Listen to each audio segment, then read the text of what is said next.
நம்ம வாழ்க்கை நிரந்தரம் இல்லாதது. இது ஒரு சோகமான வாக்கியம் போல தோன்றலாம். ஆனால் உண்மையில் இதுதான் நம்மை விழித்தெழ வைக்கும் மிகப்பெரிய உண்மை. ஒரு நாள் நாம் இல்லை. ஒரு நாள் நம்ம சுவாசம் நின்றுவிடும். ஒரு நாள் நம்ம பெயர் கூட ஒருவரின் நினைவாக மாறிவிடும்.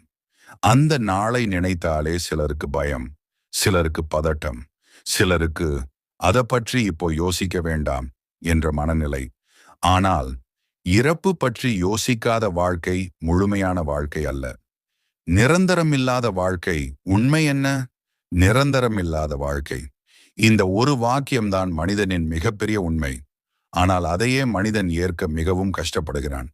நாம் எல்லோரும் ஒரே ஒரு பெரிய தவறான நம்பிக்கையுடன் வாழ்கிறோம். இது எப்போதும் இப்படியே இருக்கும் என்று. இளமை என்றென்றும் இருக்கும் என்று நினைக்கிறோம். உடல் ஆரோக்கியம் நம்மோடு நிரந்தரமாக இருக்கும் என்று நம்புகிறோம். உறவுகள் மாறாது என்று எதிர்பார்க்கிறோம். பணம் வந்துவிட்டால் அது போகாது என்று எண்ணுகிறோம். ஆனால் வாழ்க்கை ஒரு மெதுவான உண்மையை தினமும் நமக்கு கற்றுக் கொடுக்கிறது. எதுவும் நிலைத்தது இல்லை. வாழ்க்கை என்றால் என்ன? வாழ்க்கை என்பது ஒரு நிலை அல்ல. அது ஒரு நடப்பு. அது ஒரு பயணம். அது ஒரு செயல்முறை. நாம் நினைப்பது போல அது ஒரு நிலையான அமைப்பு அல்ல. நீ இன்று இருக்கும் மனநிலை நாளை அதே போல இருக்காது. நீ இன்று இருக்கும் உடல் 10 வருடங்களுக்கு பிறகு அதே போல இருக்காது. நீ இன்று இருக்கும் உறவு காலத்தால் மாறலாம். இதுதான் வாழ்க்கையின் இயல்பு. மாற்றம் நிரந்தரமான ஒரே விஷயம். இந்த உலகத்தில் நிரந்தரமான ஒரே விஷயம் என்ன தெரியுமா? மாற்றம். காலை இரவாக மாறுகிறது. மழை வெயிலாக மாறுகிறது. குழந்தை இளமையாக மாறுகிறது. இளமை முதுமையாக மாறுகிறது. இது இயற்கையின் சட்டம். நாம் மாற்றத்தை ஏற்காத போதுதான் துன்பம் உருவாகிறது. மனிதன் ஏன் நிரந்தரம் தேடுகிறான்? மனிதனுக்கு பாதுகாப்பு வேண்டும். அவன் நிச்சயத்தை விரும்புகிறான். அதனால்தான் நிரந்தர வேலை தேடுகிறான். நிரந்தர வருமானம் விரும்புகிறான். உறவில் எப்போதும் என்னோடு இருப்பாய் என்று கேட்கிறான். ஆனால் உண்மையில் நிச்சயமில்லாத உலகில் நிச்சயம் தேடுவதுதான் மனிதனின் உள்ளார்ந்த போராட்டம். உடல் நம்முடையது என்று நினைக்கும் ஒரு தற்காலிக உறைவிடம் நான் என்று சொல்வது பெரும்பாலும் இந்த உடலைத்தான். ஆனால் இந்த உடல் 7 முதல் 10 ஆண்டுகளுக்கு ஒரு முறை முழுவதும் செல்கள் மாற்றிக்கொள்கிறது. இன்று உள்ள செல்கள் சில வருடங்களுக்கு பிறகு இருக்காது. அப்படியானால் நாம் யார்? உடல் மாறுகிறது. மனம் மாறுகிறது.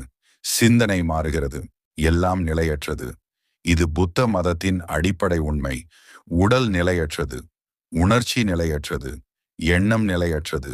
உறவுகள் நிலையற்றது. நாம் நிலையற்றதை நிலையானது என்று பிடித்துக் கொள்கிறோம். அதனால்தான் துன்பம். உணர்ச்சிகளும் நிரந்தரமில்லை. நீ கவலைப்பட்ட ஒரு விஷயம் இன்று அது உன்னை பாதிக்கிறதா? நீ மிகுந்த மகிழ்ச்சி அடைந்த ஒரு தருணம் அது இன்னும் அதே அளவுக்கு இருக்கிறதா? இல்லை. உணர்ச்சிகள் அலை போல வரும் இருக்கும் போகும். நீ ஒரு கவலைக்காக உயிரையே முடித்துக்கொள்ள நினைத்திருக்கலாம். ஆனால் சில மாதங்களுக்கு பிறகு அது ஒரு சிறிய விஷயமாக மாறியிருக்கும். அதனால உணர்ச்சிகளும் நிரந்தரம் அல்ல. உறவுகள் மாற்றத்தின் நிழல். ஒரு நண்பன் உன்னோடு 10 வருடம் இருந்திருக்கலாம். பிறகு ஒரு நாள் தூரமாகி இருக்கலாம். ஒரு உறவு மிகவும் வலுவாக இருந்திருக்கலாம். ஆனால் காலம் அதை மங்கச் செய்திருக்கலாம். இது துரோகம் அல்ல. இது வாழ்க்கை. மனிதர்கள் வளர்கிறார்கள். அவர்களின் முன்னுரிமைகள் மாறுகின்றன. அவர்களின் சிந்தனை மாறுகிறது. பணமும் நிலையானது அல்ல. நேற்று செல்வந்தர் இன்று கடன் சுமை. நேற்று ஏழை இன்று வெற்றி. பணம் ஒரு சக்தி. ஆனால் அது ஓடும் நதி போல. நாம் நினைப்பது இதை பிடித்து வைத்தால் இது போகாது. ஆனால் பணம் ஒரு ஓட்டம். நிற்காது. அதிகாரம், புகழ் இவை கூட தற்காலிகம். ஒரு காலத்தில் உலகம் முழுக்க பிரபலமானவர்கள் இன்று யாரும் நினைவில் கூட இல்லை. புகழ் ஒரு அலை. அது உயர்ந்து வரும். பிறகு கீழே போகும். மரணம் நிரந்தரமற்ற வாழ்க்கையின் உச்ச உண்மை. மரணம்தான் மனிதனின் மிகப்பெரிய நினைவூடல். நீ இங்கே தற்காலிகம். இது பயமுறுத்தும் வார்த்தை அல்ல. இது விழிப்புணர்வு.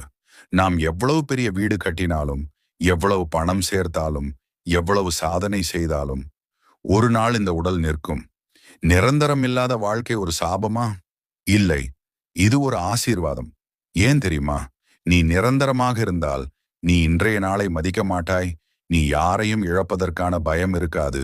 நீ முயற்சி செய்ய தேவையில்லை. கால வரம்பு இருப்பதால் தான் நீ ஓடுகிறாய். நீ உழைக்கிறாய். நீ நேசிக்கிறாய். எல்லாம் போய்விடும் என்ற உண்மை மன அமைதிக்கு வழி. நீ ஒரு துன்பத்தில் இருக்கிறாயா? அதை நினைவு கூர். இது கூட கடந்து போகும். நீ ஒரு மகிழ்ச்சியில் இருக்கிறாயா? அதை நினைவு கூர். இதையும் நன்றாக அனுபவிக்க வேண்டும். இது என்றும் இருக்காது.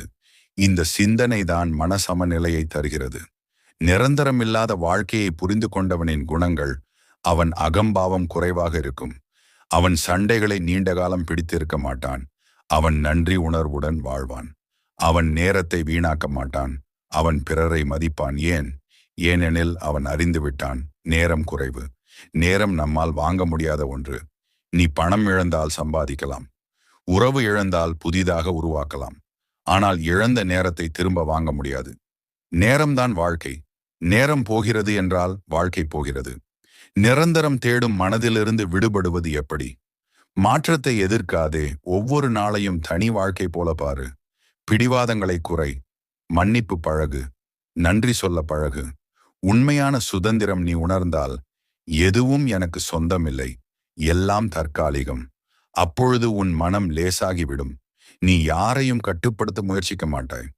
நீ உன்னை ஒப்பிட மாட்டாய். நீ வாழ்க்கையை அனுபவிக்க ஆரம்பிப்பாய். முடிவின் முன் உண்மை நிரந்தரம் இல்லாத வாழ்க்கை என்பது பயப்பட வேண்டிய செய்தி அல்ல, ஏமாற்றம் மூட்டும் செய்தி அல்ல. அது ஒரு விழிப்புணர்வு. நேரம் இருக்கும்போது வாழ்ந்துவிடு. நீ யாரை நேசிக்கிறாயோ என்று சொல்லு. நீ செய்ய நினைப்பதை என்று தொடங்கு.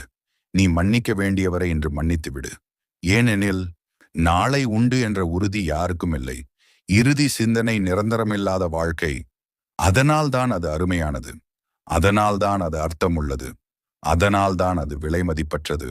நீ இங்கே ஒரு பயணி. இந்த உலகம் ஒரு தங்குமிடம்.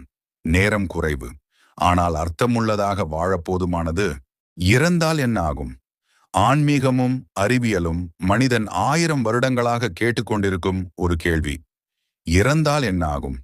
இந்த கேள்விக்கு யாரும் நேரடியாக அனுபவம் கொண்டு திரும்பி வந்து முழு பதில் சொல்லவில்லை.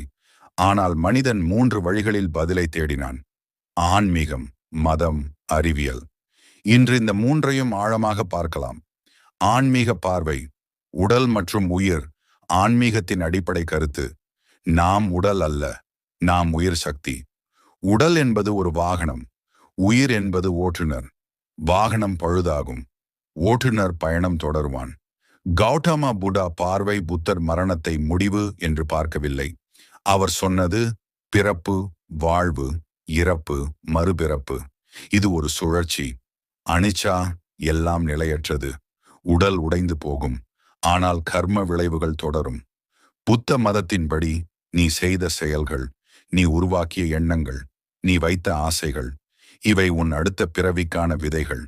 பகவத்கீதா பார்வை கீதையில் கூறப்படுகிறது. ஆன்மா அழியாது, அது பிறக்காது, அது இறக்காது. உடல் மாற்றம் அடையும். ஆன்மா ஆடையை மாற்றுவது போல உடலை மாற்றும். அதாவது மரணம் என்பது ஒரு மாற்றம். சொர்க்கம் மற்றும் நரகம். பல மதங்கள் சொல்வது நல்லவர்கள் சொர்க்கம், கெட்டவர்கள் நரகம். ஆனால் இதை சில ஆன்மீக சிந்தனையாளர்கள் வேறு விதமாக விளக்குகிறார்கள். சொர்க்கம் நரகம் என்பது மனநிலை. நீ அமைதியாக வாழ்ந்தால் அதுவே சொர்க்கம். நீ குற்ற உணர்வில் வாழ்ந்தால் அதுவே நரகம். மரணத்திற்கு அருகில் சென்றவர்கள் சிலர் மீண்டும் உயிர் பெற்று அனுபவங்களை பகிர்ந்துள்ளனர். அவர்கள் கூறுவது உடலை விட்டு வெளியே இருப்பது போன்ற உணர்வு ஒளி, மிகுந்த அமைதி, பயமில்லாத நிலை. அறிவியல் இதை முழுமையாக ஏற்கவில்லை, ஆனால் முழுமையாக மறுக்கவும் முடியவில்லை. அறிவியல் பார்வை மரணத்தின் உடல் செயல்முறை. மரணம் என்றால் இதயம் துடிப்பை நிறுத்தும், மூளை செயலிழக்கும், ஆக்சிஜன் ஓட்டம் நிற்கும். 5 முதல் 10 நிமிடங்களில் மூளை செல்கள் சேதமடையும். அதன் பிறகு உடல் மெதுவாக இயற்கை சிதைவுக்கு சென்றுவிடும். அறிவியல் என்ன சொல்கிறது? அறிவியல் இப்போதைக்கு கூறுவது சிந்தனை என்பது மூளையின் செயல்பாடு. மூளை நிறுத்தப்பட்டால் சிந்தனை நிற்கும். ஆனால் இன்னும் சில விஷயங்கள் புரியவில்லை. மனிதன் அறிவு எங்கே உருவாகிறது? சுய உணர்வு எப்படி உருவாகிறது? நியர் டெத் அனுபவங்கள் எப்படி நடக்கிறது? இதற்கு முழு விளக்கம் இல்லை. மரணத்தின் உளவியல். மனிதன் மரணத்தை ஏன் பயப்படுகிறான்? மரணத்தை விட மனிதன் பயப்படுவது தெரியாதது, கட்டுப்பாட்டின்மை, பிரிவு, நிறைவேறாத கனவுகள். மரணம் என்பது தெரியவில்லை. மனிதன் தெரியாமல் இருப்பதால் பயப்படுகிறான்.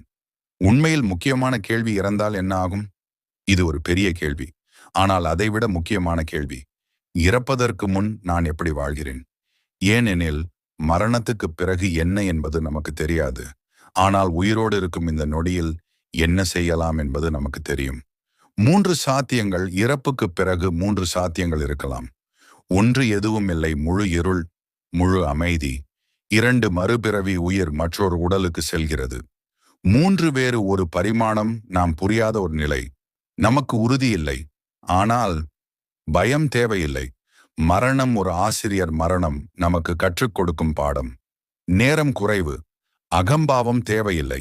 வெறுப்பு வைத்துக் கொள்ள நேரமில்லை. அன்பு சொல்ல தாமதிக்காதே. நீ இறப்பதை நினைத்தால் சிறிய சண்டைகள் முக்கியமில்லாதது போல தெரியும். பணம் மட்டுமே வாழ்க்கை அல்ல என்று புரியும். உறவுகள் மதிப்பாக தோன்றும். உண்மையான சுதந்திரம், நீ மரணத்தை ஏற்றுக்கொண்டால் உன் பயம் குறையும், உன் பதட்டம் குறையும், உன் ஒப்பீடு குறையும். ஏனெனில் நீ அறிந்து விட்டாய், எல்லாம் தற்காலிகம். நாம் அனைவரும் ஒரே திசையில் செல்கிறோம். அதில் போட்டி இல்லை, அதில் வெற்றி தோல்வி இல்லை. நாம் வெவ்வேறு வேகத்தில் பயணம் செய்கிறோம். மரணம் ஒரு முடிவு இருக்கலாம், அல்லது ஒரு மாற்றம் இருக்கலாம். ஆனால் உறுதி ஒன்று, உயிரோடு இருக்கும் இந்த நொடி மிகப்பெரிய பரிசு. இறந்தால் என்ன ஆகும்? இதற்கு முழு பதில் யாருக்கும் இல்லை.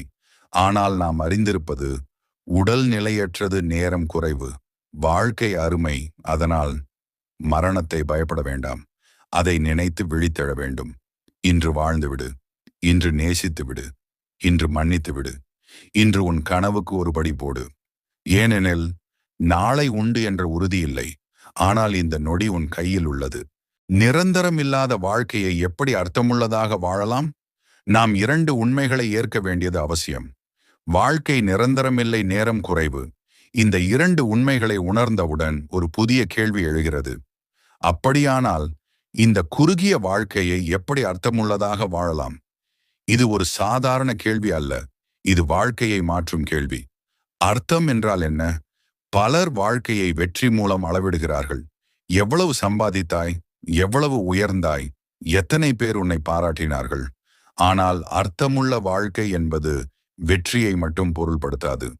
அர்த்தம் என்பது உள்ள அமைதி, மன நிறைவு, பிறருக்கு பயன், நமக்குள் வளர்ச்சி.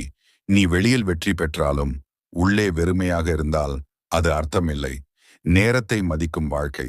நேரம்தான் வாழ்க்கை. நேரத்தை வீணாக்குவது வாழ்க்கையை வீணாக்குவது. நேரத்தை மதிக்க தேவையற்ற சண்டைகளை, குறை பயனற்ற சோஷியல் மீடியா ஸ்க்ரோலிங் குறை, உன் இலக்கில்லாத சுற்றல்களை நிறுத்து. ஒவ்வொரு நாளும் கேள், இன்று நான் வளர்ச்சிக்கு என்ன செய்தேன்? உறவுகளை ஆழமாக வாழ். நிரந்தரமில்லாத வாழ்க்கையில் நிரந்தரம் போல தோன்றுவது அன்பு. ஒரு நாள் எல்லாம் முடிந்துவிடும், ஆனால் நீ கொடுத்த அன்பு மட்டும் நினைவாக இருக்கும். பெற்றோருடன் நேரம் செலவு செய், நண்பர்களை மதித்து பேசு. உறவுகளில் அகம்பாவத்தை குறை. ஒரு உண்மை, இறக்கும் முன் யாரும் இன்னும் பணம் சம்பாதிக்கணும் என்று நினைக்க மாட்டார்கள். நான் அதிக நேரம் செலவிடலையே என்றுதான் நினைப்பார்கள். உடல் மனம் இரண்டும் கவனிக்கப்பட வேண்டும். நீ இந்த உலகத்தில் செயல்பட ஒரு கருவி, உன் உடல். அதை புறக்கணிக்காதே. நல்ல உணவு, போதிய தூக்கம், ஒழுங்கான உடற்பயிற்சி. மனம் தேவையற்ற ஒப்பீடு வேண்டாம். தன்னை குறை சொல்லும் பழக்கம் வேண்டாம். தினமும் நன்றி சொல்லும் பழக்கம் வேண்டும். குறைவாக பிடி, அதிகமாக அனுபவி. நாம் அதிகம் பிடிக்க முயற்சிக்கிறோம். பொருள், மனிதர்கள், நிலை, புகழ். ஆனால் பிடித்து வைத்தால்தான் துன்பம். நீ அனுபவிக்க கற்றுக்கொண்டால் வாழ்க்கை லேசாகும். ஒரு நாள் இவை போகும் என்ற உண்மை மனதில் இருந்தால் அகம்பாவம் குறையும், பேராசை குறையும், அமைதி அதிகரிக்கும். உன் மதிப்பை அறிந்து வாழு. நிரந்தரமில்லாத வாழ்க்கையில் ஒவ்வொரு மனிதனும் ஒரு தனி வாய்ப்பு. நீ யாருடனும் ஒப்பிட வேண்டிய அவசியமில்லை. நீ பிறந்தது ஒரு காரணத்திற்காக. உன் திறமை கண்டுபிடி, அதை வளர்த்து பயன்படுத்து, பிறருக்கு பயனளி. அதுவே அர்த்தம். இன்று வாழ கற்றுக்கொள். பலர் கடந்த காலத்தில் வாழ்கிறார்கள், சிலர் எதிர்காலத்தில் வாழ்கிறார்கள். ஆனால் வாழ்க்கை நடப்பது இப்போது. நீ இப்போது கவலைப்பட்டிருந்தால், நீ இப்போது கோபத்தில் இருந்தால், நீ இப்போது ஒப்பீட்டில் இருந்தால், வாழ்க்கை உன் கைகளில் இருந்து வழிகிறது. தினமும் சில நிமிடம் அமைதியாக உட்கார். சுவாசத்தை கவனித்துப் பாரு. நான் உயிரோடு இருக்கிறேன் என்பதை உணர். இது வாழ்க்கையை மாற்றும். பயத்தை குறைக்கும் ஒரு வழி. மரணத்தை ஏற்றுக்கொண்டவனுக்கு பயம் குறையும். ஏன் தெரியுமா? அவன் அறிந்து விட்டான், எல்லாம் தற்காலிகம். அவன் ரிஸ்க் எடுக்க துணிவான். புதிய விஷயங்கள் முயற்சிப்பான். தோல்வியை பயப்பட மாட்டான், ஏனெனில் நேரம் குறைவு என்பதை அவன் உணர்ந்து விட்டான். பணம் கருவி, இலக்கு அல்ல. பணம் தேவை, ஆனால் அது வாழ்க்கையின் நோக்கம் அல்ல. நீ பணத்திற்காக உடலை இழக்காதே, மன அமைதியை இழக்காதே, உறவுகளை இழக்காதே. பணம் உன்னை சேவை செய்ய வேண்டும். நீ பணத்தை சேவை செய்யக்கூடாது. ஒரு நாள் நீ இல்லை என்றால் இந்த கேள்வியை உன்னிடம் கேள். நான் இல்லாத பிறகு என்ன நினைவில் இருக்கும்? நான் சேர்த்த சொத்து, நான் போட்ட சண்டைகள், அல்லது நான் கொடுத்த அன்பு? நற்பெயர் மட்டும்தான் நீ இல்லாத பிறகும் வாழும். தினசரி 5 நடைமுறை பழக்கங்கள். காலை எழுந்தவுடன் நன்றி சொல். ஒருவருக்கு உதவி செய். குறைந்தது 30 நிமிடம் உன் இலக்குக்கு செலவு செய். யாரையும் காயப்படுத்தாமல் பேசு. தூங்கும் முன் இன்று வீணாக போகவில்லை என்று உறுதி செய்.